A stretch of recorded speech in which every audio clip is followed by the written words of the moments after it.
10 race programme then at Sha Tin for you on Sunday, with our feature race being race number 8, which is the Chinese Recreation Club Challenge Cup. Couple of races on the all-weather. We've got it all covered here. Very warm welcome to the Sha Management, joined here by our former analyst in Paul Alley and race caller Tom Wood as well. Tom's good card on Sunday. Yeah, it is. Some of the races are a little bit light on numbers, but it gets better through the course of the afternoon. Race number 8, Drops of God, lining up there in a good quality Class 2 race. Last year we saw come through the Class 2 race the excellent Proposal. So I don't think we've got quite the same quality this year, but still nonetheless pretty good. A couple of short price favourites, maybe, Paul. Any jackpots? Yeah, there's 3 jackpots actually. 2.3 million going into the triple trio, 800,000 going into the second double trio, and the 6-win bonus as well. There's a decent one there of 2.3 million. So 3 really good jackpots. All right, some interesting debutantes to have a look at as well as we get through the programme. The all-weather races come up early. Races 1 and 3 for the 2 dirt races on the card. Our first event is one of those then. It's a Class 4 over the 1650. We'll be on the C course as well as far as the turf action goes for Sunday's card. So the field is headed by Game Player Times. Jerry Chow taking £5 off. He drops into Class 4 for the first time. Super Fast Lady first with a course and distance win last season. Toy Coons first up, the cheek pieces going back on. Fairy Floss, a 2-time course and distance winner. Blazing Beats steps onto the all-weather for the first time, and down to Oh Bravo, who finished off with an all-weather campaign, and runner-up 2 starts back behind Gold Comets. Speed-wise, Tom, what are we looking at here? Looking at Super Fast, Vincent Ho from gate number 9 to probably speed across and to lead here, as he was able to do when he won emphatically by 4 lengths as a 2.3 favourite. That was from gate number 1. He's going to have to do a little bit of work this time, but should be able to find the front easy enough. Lady first and Blazing Beat on the next line. Fairy Floss shouldn't be too far away, and Game Player Times there on the inside. Oh Bravo ran on quite well, 2 back from back in the field, so he's likely to be back there somewhere from gate number 7.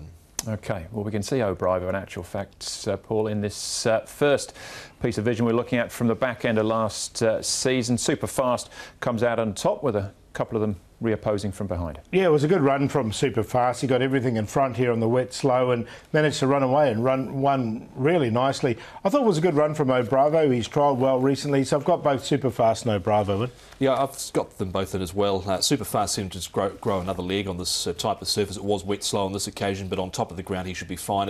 And you don't see it in that particular vision there, but Oh Bravo in his start prior, he had run really well on the all-weather, so I wasn't totally immune to putting him in. He got to the line nicely in a recent trial. Yeah, and El Valiente ran second there. We'll talk about him in a couple of races. Time up next, so we're at the trials. This one is Game Player Times. Tom, how's he looked in his homework? He was midfield in this trial. I think he's a horse that is suited to the all-weather. He's yet to win from his 13 starts here in Hong Kong. Last start he hung out a bit round the home turn.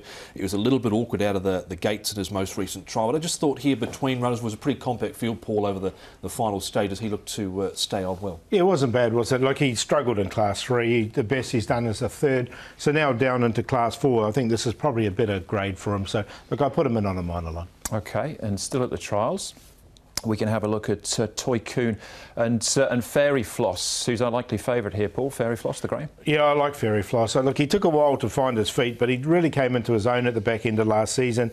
He won a couple in Class 5, and then he showed Class 4 was no problem whatsoever, was beating Super Fast on that occasion. He does meet him better at the weights as well, so I like him in this race. He's a horse that Paul O'Sullivan's done a terrific job with. You can see him under a nice enough hold towards the inside there. Paul took him from a rating of 23 up to 49 last season, and look, he launched strongly last time out and was held together in that recent barrier trial. So should he furnish well through the off-season, he's one of the main charges. Yeah, he won 4 times in actual fact last season, so it turned out to be quite a good little spinner for them. He is our favourite, Paul. What do you think? Yeah, like, I quite like him. I just think this horse is quite progressive. He's still got rating points in hand. He's only on a rating of 49. I know he got as low as 23, but Paul's really taken him through the grades. That trial was good, and I think his off-season's been good. So he's on top, 6 to beat the 2 Super Fast from the front. Oh Bravo, we saw that trial in Game Player Times, and they're for 4th. So 6, 2, 9 and 1.